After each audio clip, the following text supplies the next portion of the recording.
welcome to the show, everyone. Thank you for tuning in. I've got a very special guest with me today. Somebody I've known for, I think we're starting to show our age here, but somebody I've known for 20 years. And we're just getting older by the minute here. But man, I tell you what, we go way back. And I'm excited to have him on here and let him share his story. But before we get started, for those of you that are tuning in, welcome to One Unsilenced Voice podcast. Again, I'm your host Ryan McGraw, and for those of you that are tuning in for the first time, obviously this is our second episode. You're probably wondering, what is One Unsilenced Voice podcast? Well, this is a podcast where we amplify stories that deserve to be heard. Our purpose is to provide a platform for individuals who have faced adversity, overcome challenges, and emerge stronger. Through candid conversations, we aim to break the silence surrounding important topics, empowering listeners and foster empathy. In each episode, we'll delve into personal narratives, resilience, and advocacy. By unsilencing these voices, we hope to inspire change, promote understanding, and create a more compassionate world. So join us as we explore the human experience, celebrate triumphants, and navigate the complexities of life. And remember, you are not alone. Your voice matters too. So let's listen, learn, and make a difference together. So before I introduce this man, I'm going to give a little bit of background about who he is. It's a lengthy one here because this man's done it all. But my guest today is Brian Rogers. Uh, Brian was born and grew up in Kent, Ohio. He attended Theodore Roosevelt High School, where he wrestled, played football, and even threw the shot disc. Brian, I'm sorry, I just don't picture you throwing the shot disc, but it is what it is. After high school, he was a 4-year letter winner and a 3-year starter inside linebacker for Walsh University Cavaliers between 2002 and 2005. Brian and I actually played together those years that we attended Walsh together. Rogers was named All Conference by the Mid-States Football Association twice and left Walsh University second all-time in career tackles. Brian graduated with an undergraduate degree in education and started training mixed martial arts in 2006, and later graduated with a master's degree in education from the University of Akron. Now, Brian started his professional MMA career at 1 and 2, with both losses coming by a decision. But he followed up that start to his professional MMA career with 7 consecutive victories, all by first round TKO or KO, which included wins in both his Strikeforce and Bellator debuts. Brian made a Strikeforce debut on March 5, 2011. At Strikeforce, hopefully I don't butcher this up, Fejo versus Henderson, where he defeated Ian Rommel by TKO in the first round. Brian spent the majority of his MMA career training in Independence, Ohio at Strong Style MMA. For those of you that follow MMA, Strong Style is home to former UFC heavyweight champion Stipe Miocic, and other UFC veterans include Jessica Ai, Forrest Petch, Jeff Cox, and even Dan Bobich. Rogers is an Ohio native, but he moved from his home state to Denver, Colorado in 2014 to further his MMA career. His career record is 14-9, with 10 of those wins coming via knockout. Probably the most impressive one that went viral was the flying knee, which is probably my favorite one. Rogers has not competed since 2017, but he is now a business development and marketing professional. So, Brian, did I miss anything there? So, anything you want to add? No, man, it's it's interesting reflecting and looking at the past lives we have lived, a bit. Absolutely. So no, man, I appreciate it. Thank you.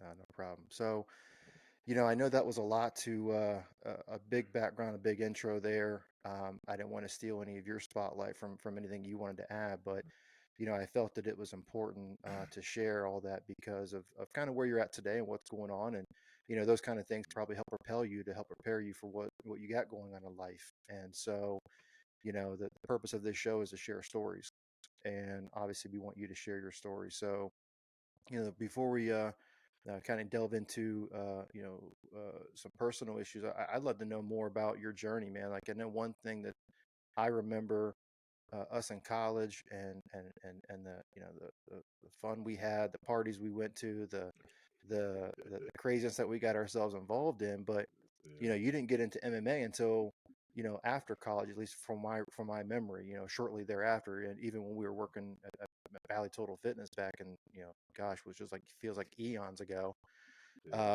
But what inspired you to become an MMA fighter? Yeah, it was kind of a multitude of things. If I had to back into it, I'll say on the foot on the age and the time things, I was very upset that my athletic career was done Mm-hmm. being in football, you know. I knew very early, knew by high school that I probably wasn't going to the NFL. You know, Mm-hmm. probably that wasn't going to happen. You know, um, but was upset that that level of competition and focus athletically was stripped or gone. Mm-hmm. So MMA was something great to dive into that had that same kind of competitive nature. But to rewind it back from a childhood perspective, I spent a lot of time with my dad and my uncle. My dad Kevin Rogers, my dad Kevin Rogers, my uncle Michael Rogers. And when I hung out with them, we were watching Mike Tyson fights. We Mm-hmm. were watching Bruce Lee movies, random like Wu Tang Shaolin Kung Fu movies, or like pro wrestling stuff. And that's just what we were doing. And Mm-hmm. so it was always kind of that. And they introduced me to like boxing, um, martial arts movies.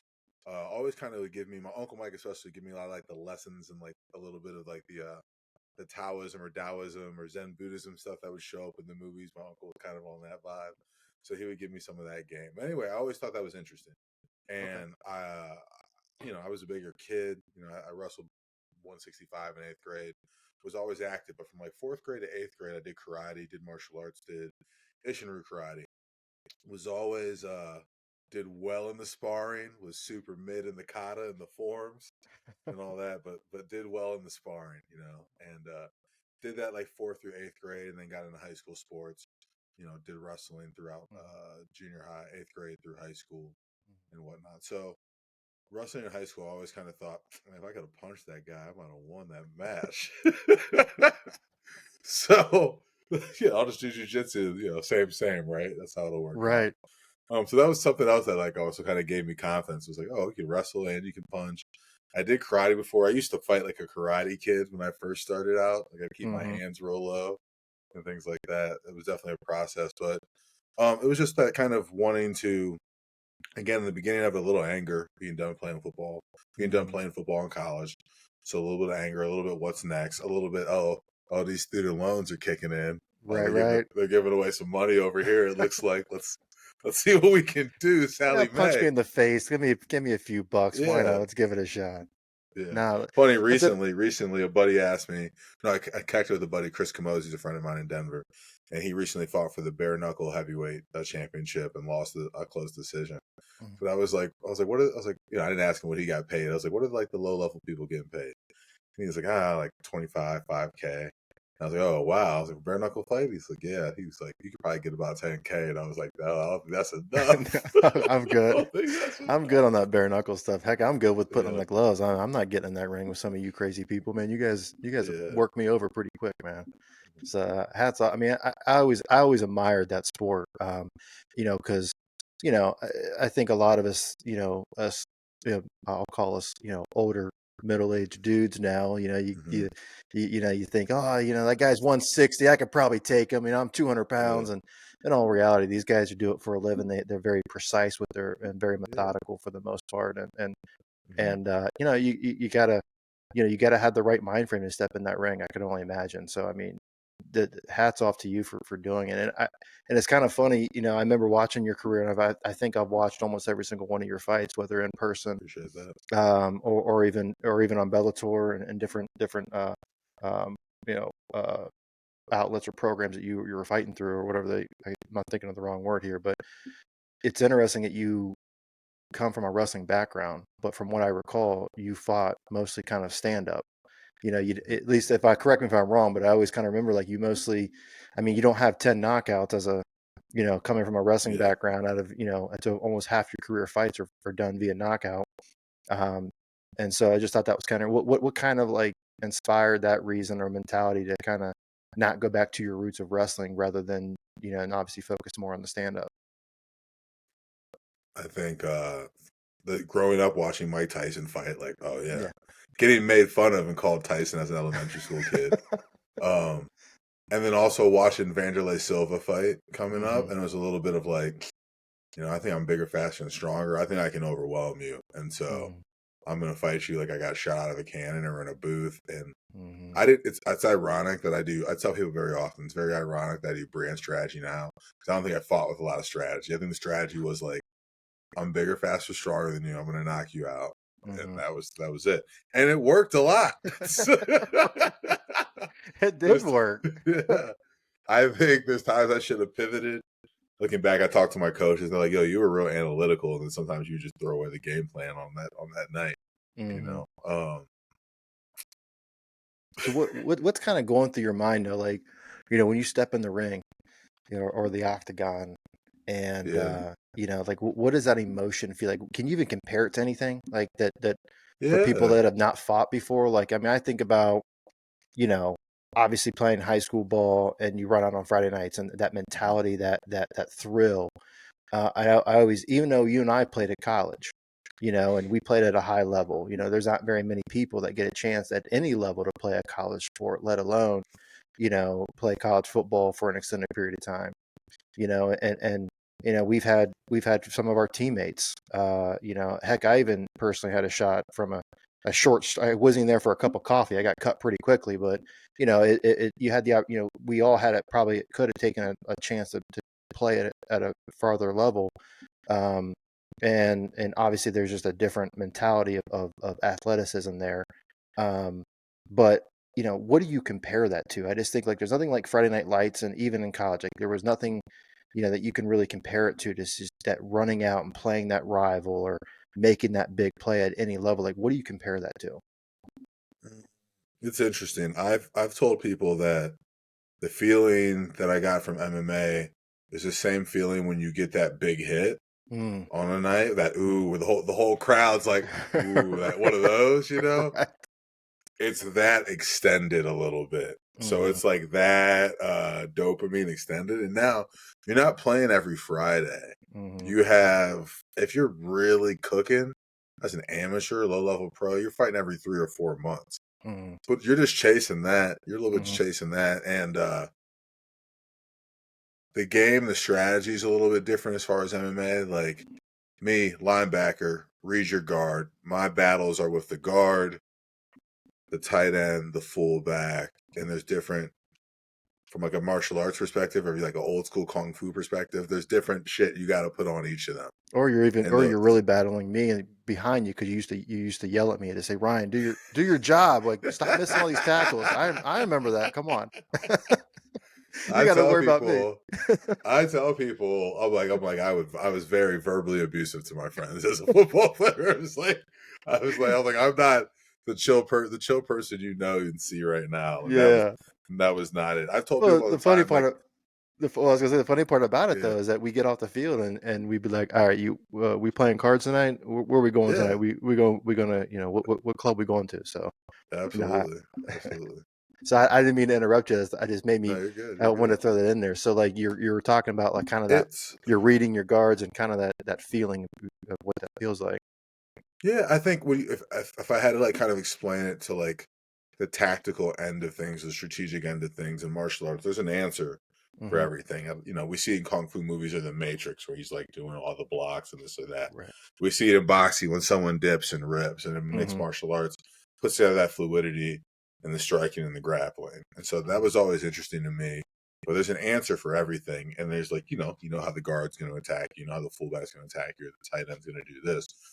So, as a linebacker, you have to extend your hands, you have to step this way, you have to Mm-hmm. do these things. So it's still like thwarting attacks. And as a fighter, I was very much a counter fighter. You show me what you're going to do, and I'm going to beat it with speed and counter back. I was Mm-hmm. always a counter fighter. You go first, and I'm going to overreact with speed and power.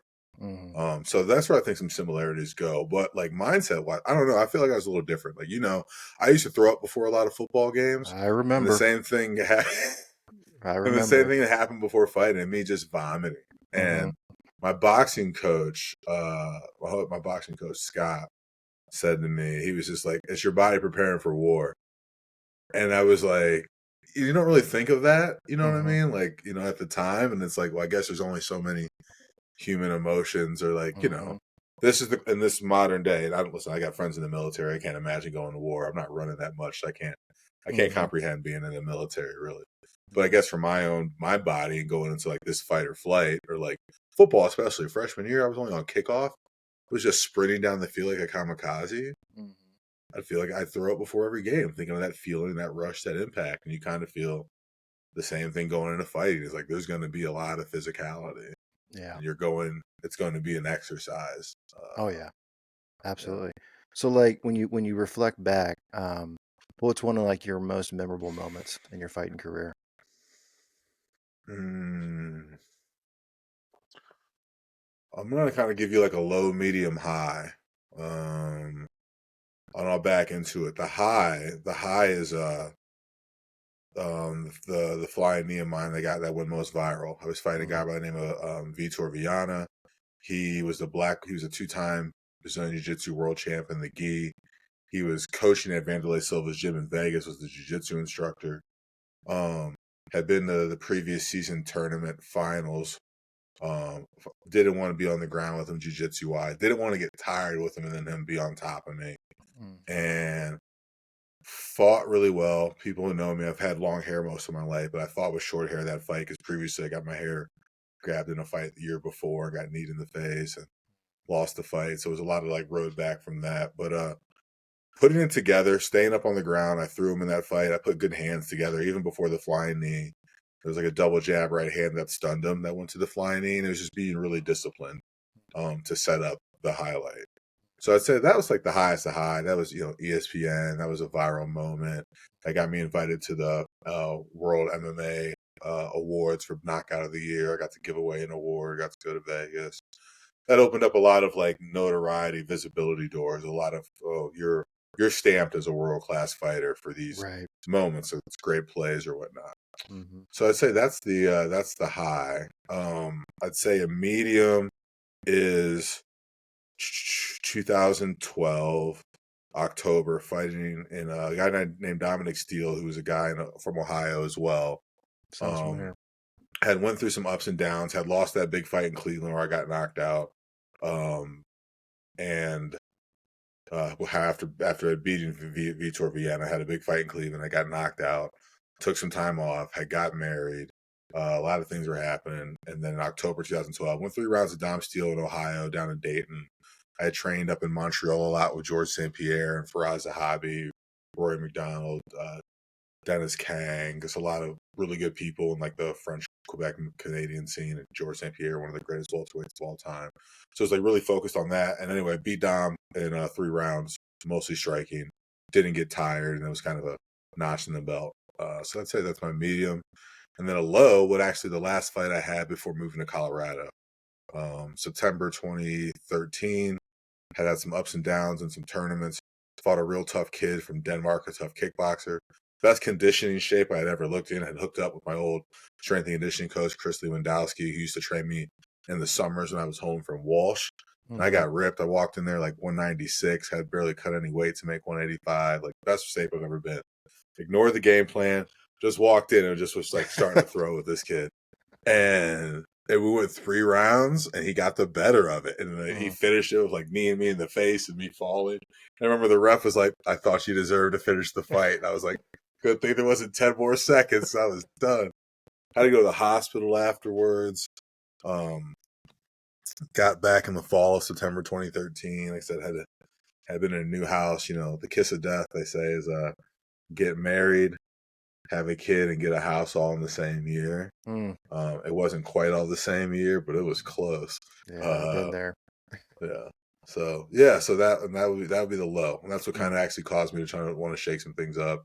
Move to Colorado at the time and put my ex-wife closer to her family. It allowed me Hmm. to get in the business world and think about life after fighting and finish up my career here in Colorado. Right.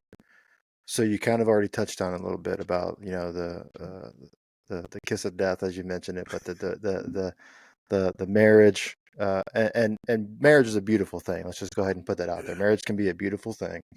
Um, but you especially though when you look at how quickly life can change when you're especially in your shoes where you went from notoriety and all over the country, you're going viral, and then not to say that it kind of derailed anything, but it just when you get married and you have kids and you get a house, it kind of changes, Yeah. your outlook on life. And I don't mean to speak for you, but I'm sure you would probably agree to that. So, you know, transitioning into from MMA to kind of, the uh, the married life and the settling down and figuring out, okay, now, can I make MMA a career? Which, there are some that can do Mhm. that and do that, for a long time. Can I do MMA and, have a marriage and the house and a job and all those things as I'm getting pulled in 45 different directions, or do you Right. transition? So tell me a little bit about your story, from a standpoint of, like you mentioned, the marriage, the kids, the house, and Mhm. kind of transitioning out of MMA. And I think your Yeah. last fight was in what, 2014 or 17? I'm sorry, 17. 2017. Mhm. Um, so you're kind of in that 14 time frame. You're kind of towards the tail end of what you would be fighting. A couple more years left. So walk me through, Yeah. tell the listeners, about your story and kind of where you're at. Yeah, it's interesting as we've kind of gone into this. I've been having to deeply reflect. I want to make sure I communicate with authenticity and Mm-hmm. tell this correct story. Engaged in 2011. Mm-hmm. I was kind of just got signed to Bellator, and things are starting to go up. Mm-hmm. Um, Ideally, wanted a 2 to 3 years spaces things out. Mm-hmm. Was married July of 2012, the following year. Um, had a kind of a send off wedding. I got married in Hawaii. When I got back, was told that we were gifted some money to go look at a house, and I'm like, not really to mow grass, not really to mow grass. Not really to take care of things at that level. I'm Mm-hmm. 27, 28, traveling a lot, and I'm focused on this. And Mm-hmm. the punchline of this, I'll kind of tell the complete story. It was just always kind of a misalignment and like the time it really takes. If I was a basketball player, I'd be like, I got to shoot a lot of shots. Mm-hmm. As an MMA athlete, it's like I got to do a lot of footwork and extra work, things like that. I was always kind of a hard-working athlete more than talented. Sure. So as things started to happen, time would get pulled away from the gym, while the level of competition and the stakes and the adversity is climbing at a new height too. Mm-hmm. Um, so that's the long and short story. But I'd say that to say, engaged in 2011, May of 2011, marriage July of 2012. Um, Probably was in a house by the end of 2012, beginning of 2013. 28, 29 at the time. Always had a plan for kids. Mm-hmm. That was the goal. But that kind of rocketed forward a little bit in conversation. Right. At a time where also a little bit my career was unstable with some ups and downs, with some losses, Right. wins and losses, and not being able to be consistent. Sure. I was kind of always a middle fish, Mm-hmm. as far as like athlete purse sponsorship and all that, like Mm-hmm. trying to break over kind of person, Right. to get to that next tier of income and opportunity. Mm-hmm. So that was always a bit of a challenge during that like 2012 post marriage to 2014. Um, my daughter was born in July of 2014.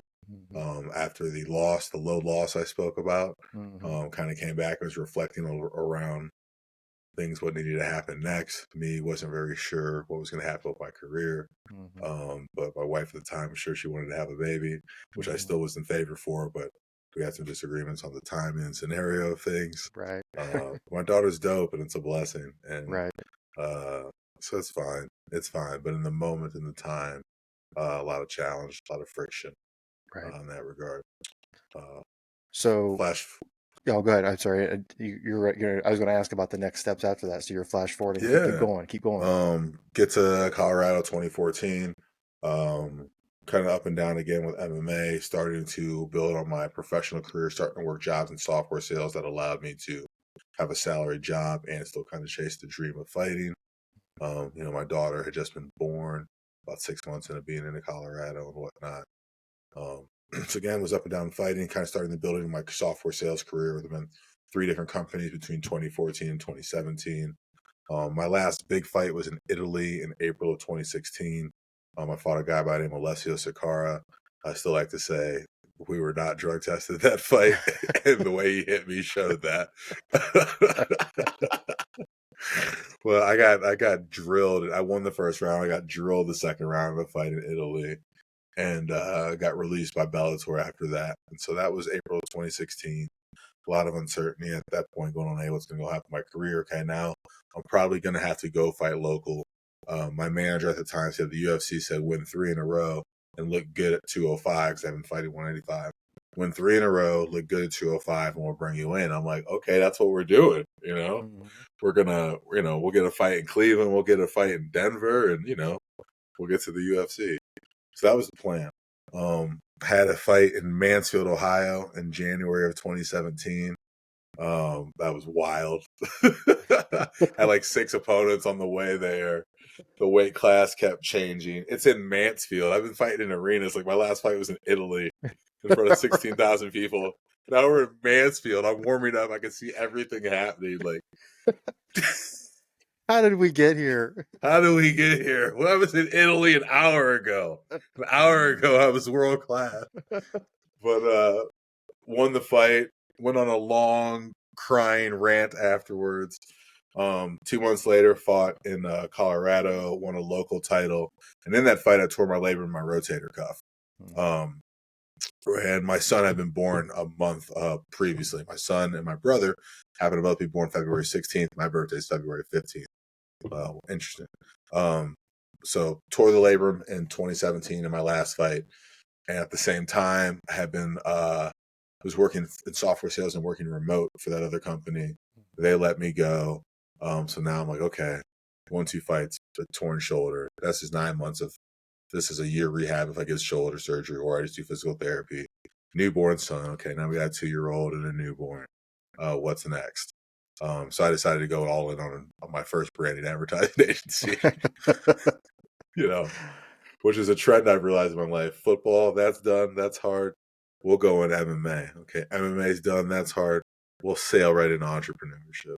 Right. No, I mean it makes sense. It's the perfect transition from one thing to the other, right? I mean, you'd already done the hard things. That was probably the easiest thing you've ever done, right? Yeah. Just new hard things. So, so the challenging question here is, so for the listeners here, is that for Brian, he has well, I'll let you share, but you've gone through a divorce. You are co-parenting. So walk us through maybe, or share a little bit about not details of the divorce, and just the challenge of divorce and trying to co-parent during this process, while you're trying to obviously transition. You're no longer. I know that I don't know exactly when the divorce was, but you're at 2017. You just tore your labrum, thinking about shoulder surgery, entrepreneurship, and then shortly thereafter, the divorce happens, and now you're trying to co-parent. So walk us through some of those challenges and what that's like. Yeah. So I'd say, to take it back to 2017, there was kind of going into that a lot of friction, for lack of a better word, for a number of reasons that would kind of go up and down. I always thought kind of wearing your wedding ring was a symbol of pride, and used to wear it until I got to a certain point because of communication. I was like, I'm done wearing this thing.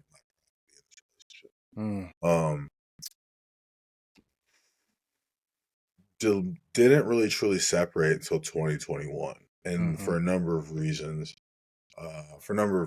Were me trying to, can I build my first business? Can I put some things back together? Can we work through differences, therapy? All of that. Was still kind of happening, and eventually, obviously, didn't transpire, didn't work through. So didn't really get that process started until 2021. Didn't do a traditional divorce. Did a mediation. And at least I don't know what that's like in every state, but with a mediator, wasn't the best experience. I don't think it can be a good experience no matter what. I was kind of indifferent towards the mediator. I went to a workshop to get some education information like 3 or 6 months beforehand, and seemed like a good resource, had been referred to me through somebody, so I went through with it. There was a fair amount of friction, I think because it was contact that came through my network. that Mm. I somehow was on the mediator's side, or the mediator was choosing me. Pretty Right. sure ethically it doesn't work like that. Right. They don't have a business, and I'm like, I paid $100 to go to this thing. I'm a converted lead. That's it, you know. Mm-hmm. Um, but during that time, I was in a space where I felt for like the well being of everyone involved, there needed to be some space and distance. And to get things started, I conceded to a lot of things in Mm-hmm. that mediation process, and now it's all. And I say I say that, and that's the truth. I also say the truth is always in between. The truth is based on feelings, wants, emotions, and needs. And Mm-hmm. some things I probably conceded are probably for the best interest of the children in the time and space, Mm-hmm. um, as well. But was in a situation where I felt like I had to relinquish and let go of a lot of things, Mm-hmm. um, and bet on the process, and the truth rising, and the big and the long scheme of things, if you will.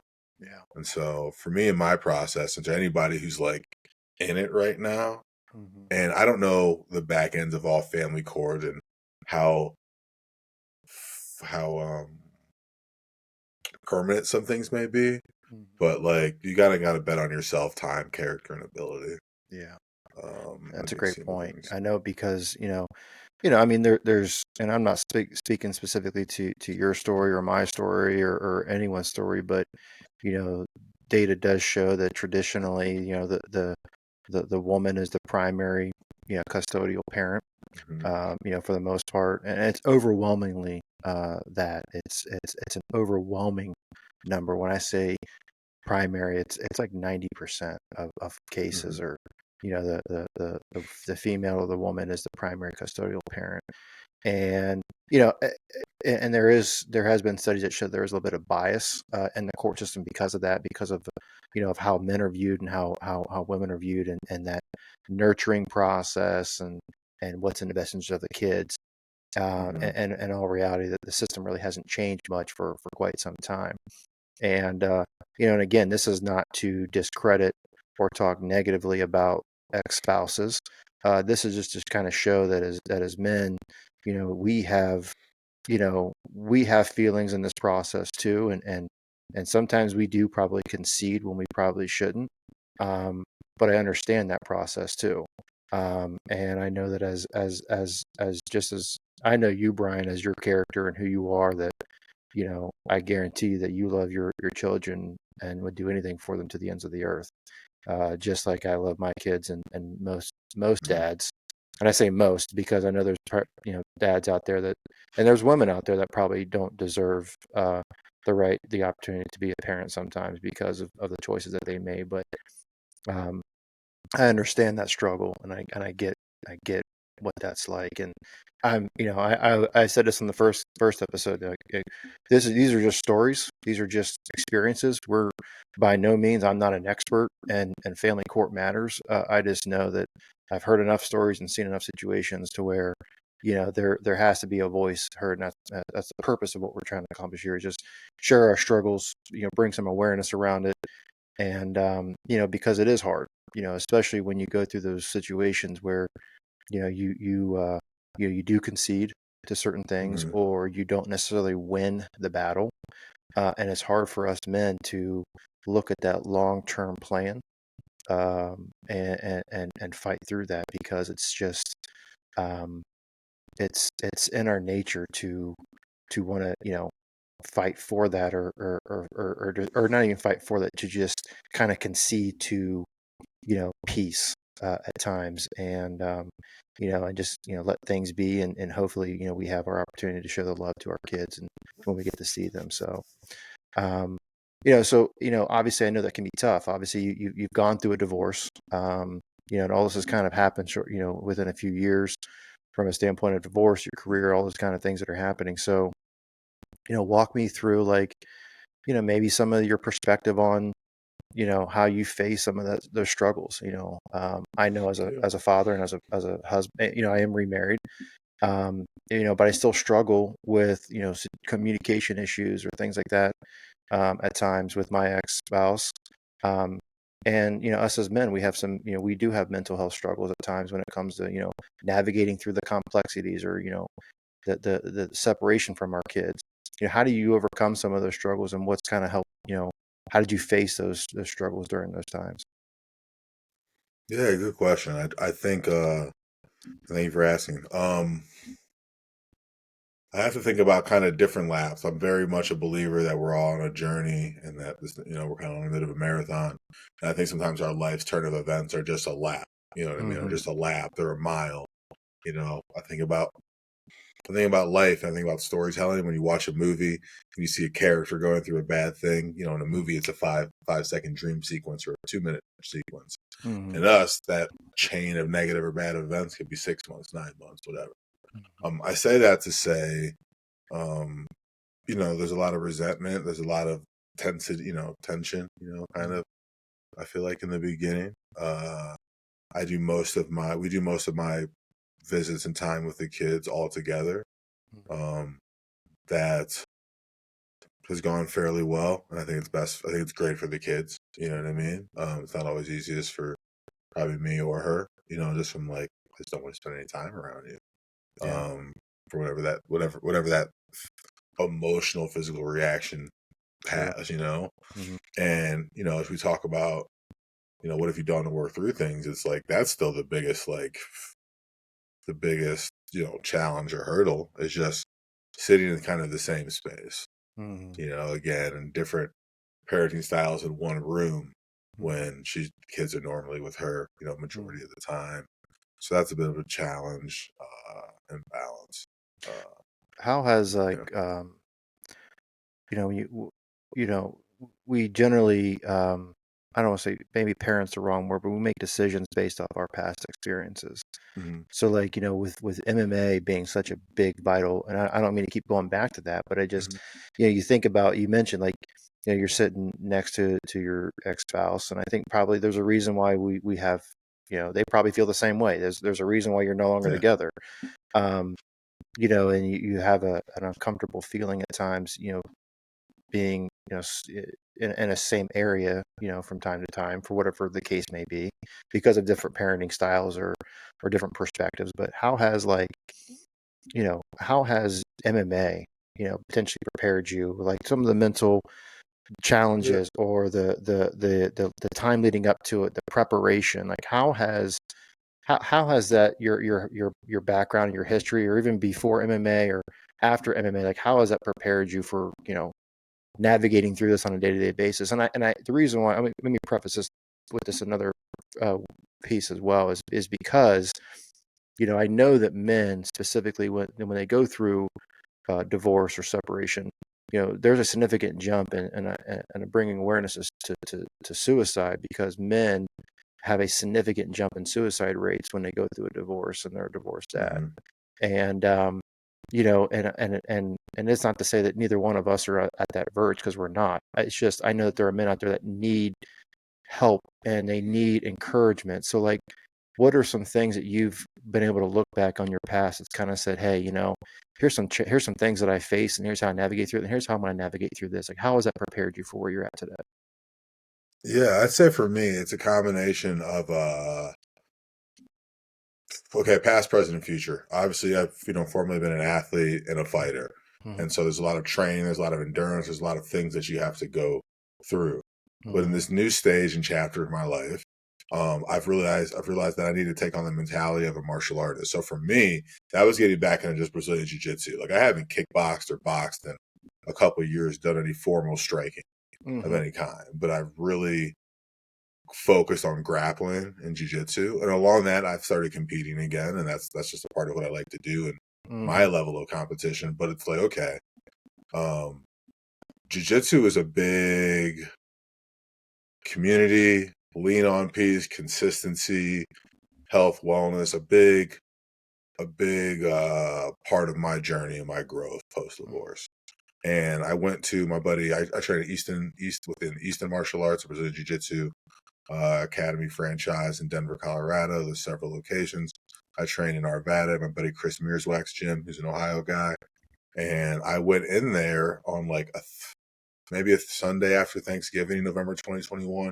just not really doing well and couldn't really think of another like great space to go. Didn't want to go in a weight room, like wasn't ready there for that. And so I just popped up to his open mat, and him and his wife Brittany jumped in, hugged me, we hung out. I started competing. I started training more, got back in shape, doing jiu-jitsu, started entering some tournaments. I've had some success. Just went to a big one in Vegas this weekend. So for me, my journey a little bit was like, okay, you've always been an athlete competitor. Focus being on a martial artist and that discipline and that practice, and focus on building that. And that's been kind of the ride, the wave I've rode, over the last 2 + 3 years, and that's jiu-jitsu. And anyone listening here can do Brazilian jiu-jitsu. I have a lot of friends who didn't start jiu-jitsu till they were 35, till they were 40. And I got numerous places I can direct you depending on where you live around the world. But there's jiu-jitsu saved my life slogans. There's all kinds of things. But I'd say there's people, there's community, there's healthy habits, there's consistency. There's a safe space to fail, to grow, to expand, to test your limits and your boundaries in new ways, shapes, and forms. Because when you go through divorce, sometimes you hear a lot about people talking about identity being stripped, and sometimes that can come from what people are telling us or showing us, or maybe verbal communication from our spouse or whatever.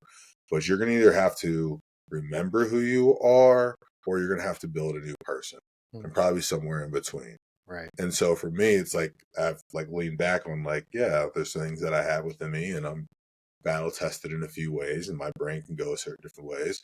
What are the habits or things that you picked up that are bad along the way? Okay. And like, how do we cultivate this? How do you create a new world within your being, your brand, your entity, your person, your relationship with yourself, your spirit, your body, your soul? Because like, again, going from a movie idea, it can go a lot of different ways. It can go a lot of different ways, in our behavior and our character. We can make a lot of different decisions in times of turmoil, and people know themselves and their goods, their bads, their uglies, things like that. And I think you have to think about that when making decisions, because it can go a way you don't want to. It can get dark for certain people. Bad habits can be developed, in a lot of ways, shapes, and forms. Right. That's you said a lot of great things in there, and you probably even hit on this a little bit, because you've already kind of giving some advice with hey, no, you, you kind of mentioned like you can go one or two ways, and you kind of redefine yourself and figure out who you are, and so like what advice would you give to others going through this similar situation? And I know we didn't get into a lot of specifics necessarily with details of why you got divorced, or what's the co-parenting schedule like, and all, and that's not really the purpose. Is the fact that us as men, we have these struggles, and we have these situations where we go through these issues, and separation from our kids and those sort of things. So like, what advice would you give other people going through something similar? Because divorce is, I think it's like 55% of people are going to get a divorce. So you're talking to the majority of people, and at least half the people here, and we're all dads, we're all parents. So like, what advice would you give them?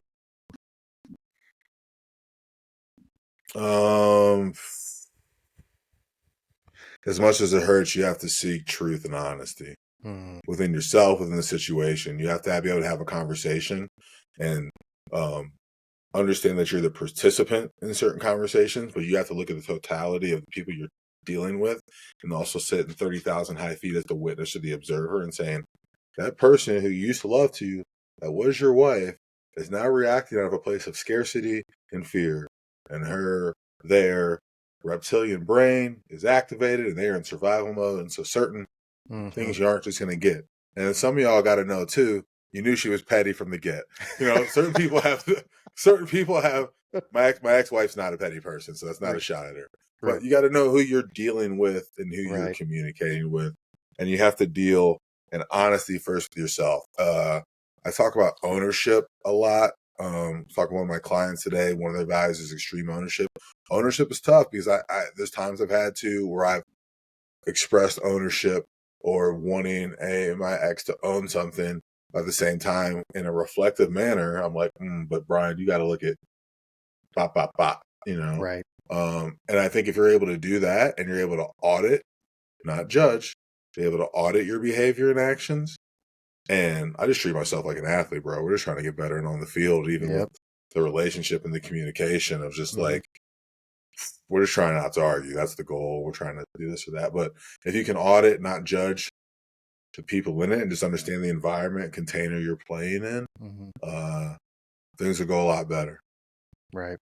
So, and as we get towards the tail end here, I got a few more questions, and it kind of leads into like impact, you know. So you've shared a little bit about that, but I know who you are, and I know you like your, maybe it's not a like as far as like, you know, you have to have it, but we all want to make an impact, Mm-hmm. and you know, whether it's as a friend, as an entrepreneur, as a brother, as a you know, dad, whatever the case may be. So, what impact do you hope that your experiences will have on others?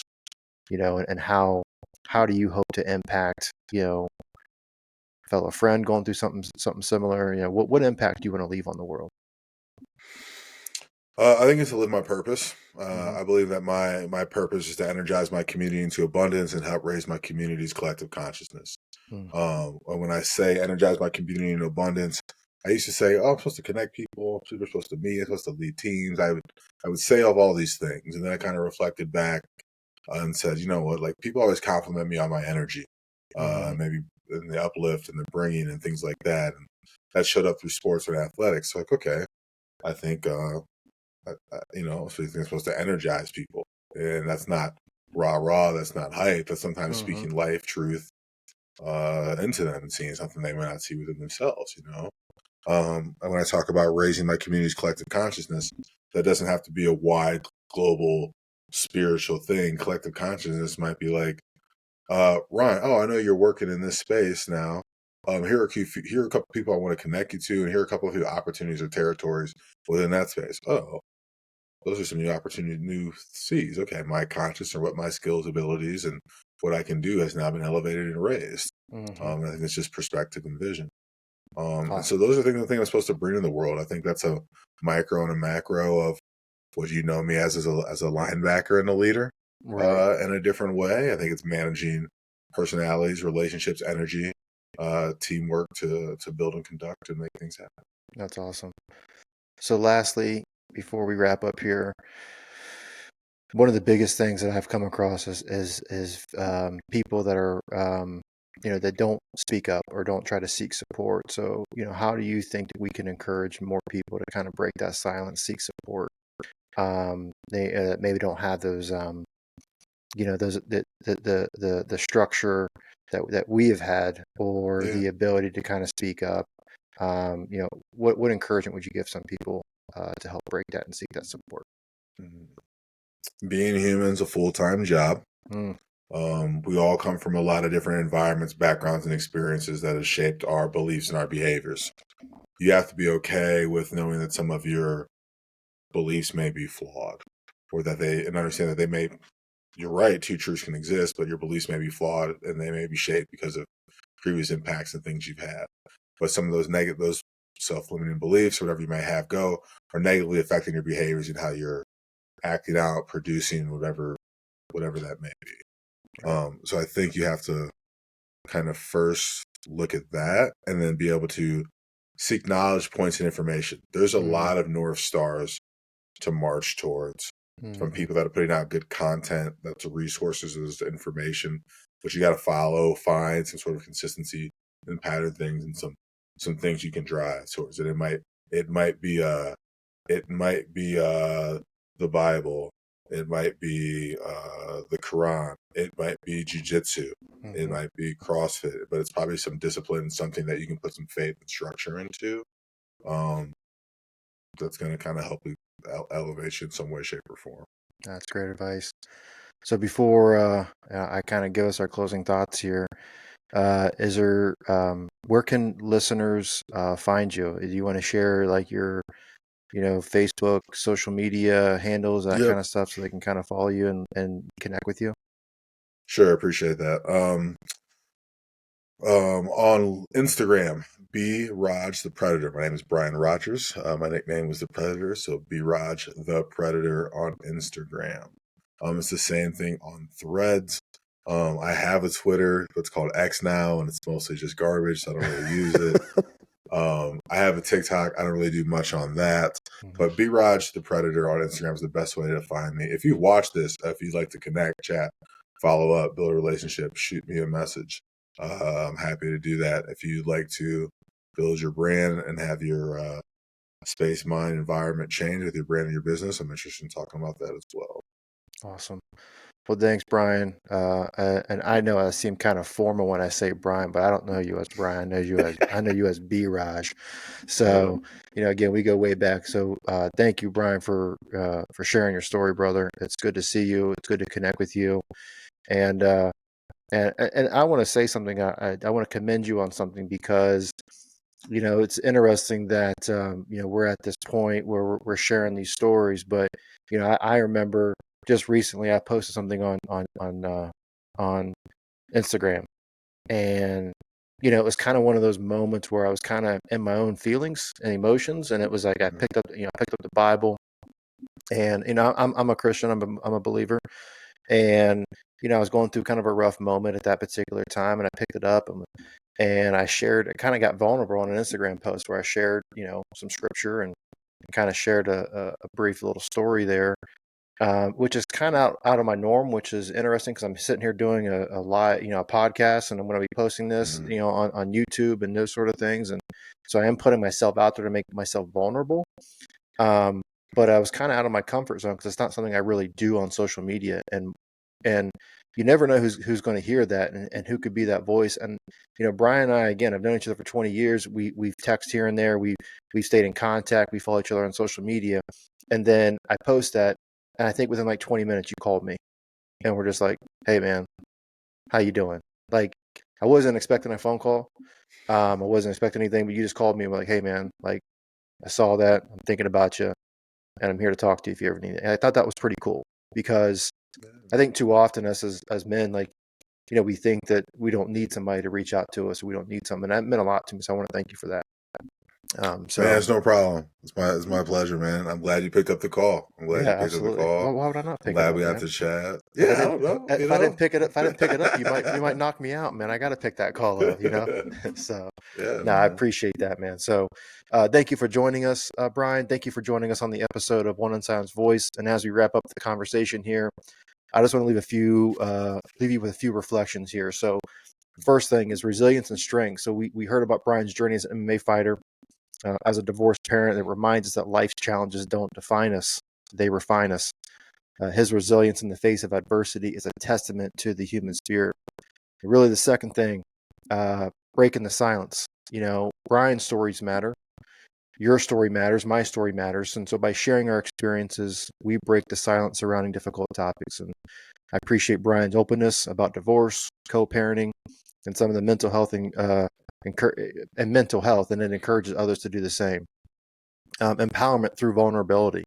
It's hard to come on these and be vulnerable. And I think the biggest takeaway from these is that vulnerability is not a weakness; it's really a strength. When we share our vulnerabilities, we empower ourselves and others. So let's continue to create those spaces for one another to where our voices can be heard without judgment. And lastly, a call to action. So, as Brian goes about his day, or as the listeners go about your day, remember that you all have a voice, and it's advocating for change, supporting a friend, as I just shared that story about Brian calling me, or just simply listening. Your actions matter. So let's unsilence more voices together. So connect with One Unsilenced Voice. You can follow us on Facebook, Instagram, and TikTok. Facebook, TikTok is One Unsilenced Voice. Instagram, one_unsilenced_voice. We've got a website, www.oneunsilencedvoice.com. We offer clothing, coaching, and we also offer some books on there to help you from a spiritual standpoint. YouTube channel is coming soon, One Unsilenced Voice. We'll be sure our episodes on there as well. And if you want to support the show, please visit www.buzzsprout, that's BUZZSPROUT.com /2335452 /support to support the show. And I'll put all these links out there for everyone to see as well. So before we sign off again, a heartfelt thank you to Brian. for being our guest. Thank you again, Brian. And to our listeners, keep amplifying those unsilenced voices around you. Remember, you are not alone. Stay tuned for more inspiring stories, more candid conversations, and more unsilenced voices. Until next time, this is One Unsilenced Voice.